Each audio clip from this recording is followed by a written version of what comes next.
J'ai lu un truc incroyable. Ah ouais, j'en ai déjà J'ai entendu entendu parler. dire que... Non, c'est quoi?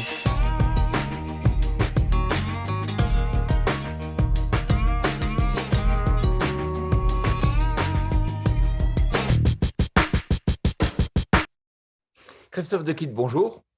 Bonjour Jean-Paul. Alors, vous connaissez bien le marché ukrainien, vous connaissez bien l'Ukraine. Est-ce que vous dites, attention, il y a un risque peut-être de déstabilisation des marchés agricoles? Expliquez-moi. Donc, je vais vous parler, en dehors de toute considération humaine, bien évidemment, qui sont dramatiques.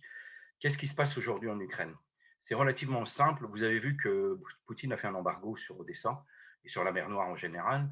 Donc, l'Ukraine n'arrive plus à exporter ses matières premières agricoles. Et donc, on se retrouve dans une situation où, sur le terrain, les agriculteurs ont des stocks de l'année 2021 donc, et abordent l'année 2022.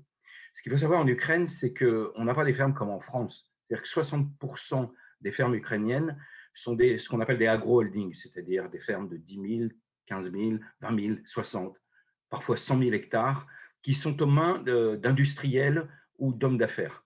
Donc, ces industriels et ces hommes d'affaires n'ont d'abord pas de problème de trésorerie, c'est-à-dire pouvoir assumer le stockage d'une, deux ou trois campagnes, c'est tout à fait possible pour eux. Leur plus gros problème, c'est un problème de qualité. C'est comment garder effectivement cette campagne 2021 dans de bonnes conditions.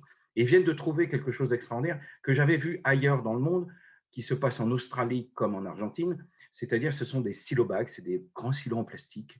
On remplit tout ça de blé, d'orge, même de colza, voire de tournesol.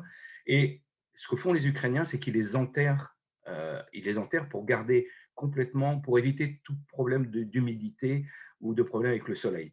Donc, ils sont en train de faire ces boudins, ils sont en train de les enterrer, et des experts me disent qu'on peut garder ces boudins sans doute plusieurs années. On n'a pas tout à fait d'expérience là-dessus, mais sans doute plusieurs années. Ce qui veut simplement dire qu'à un moment donné, ça va bien se débloquer, parce que c'est dans 1 an, 2 ans, 3 ans, on parle d'une guerre à long terme, mais le jour où ça va se débloquer, vous aurez 1, 2 ou 3 campagnes qui vont arriver sur le marché en même temps.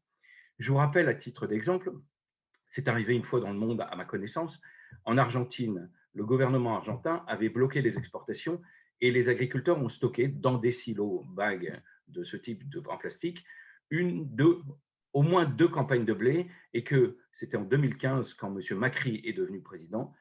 Et ben, c'est parti sur le marché mondial et ça a effondré le marché mondial.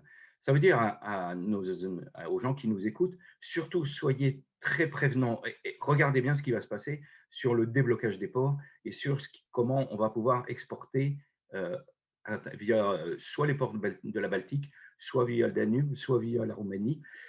Mais ce sera fondamental pour le cours du blé. Et bien évidemment, tous les gens qui sont autour des filières vont regarder ça de très près et vont précéder, anticiper ce genre d'événement. Regardez ce qui s'est passé. Le blé a perdu 3, 4, 5, 10 euros la semaine dernière et cette semaine aussi, simplement sur des rumeurs. Donc la rumeur de l'exportation va être importante.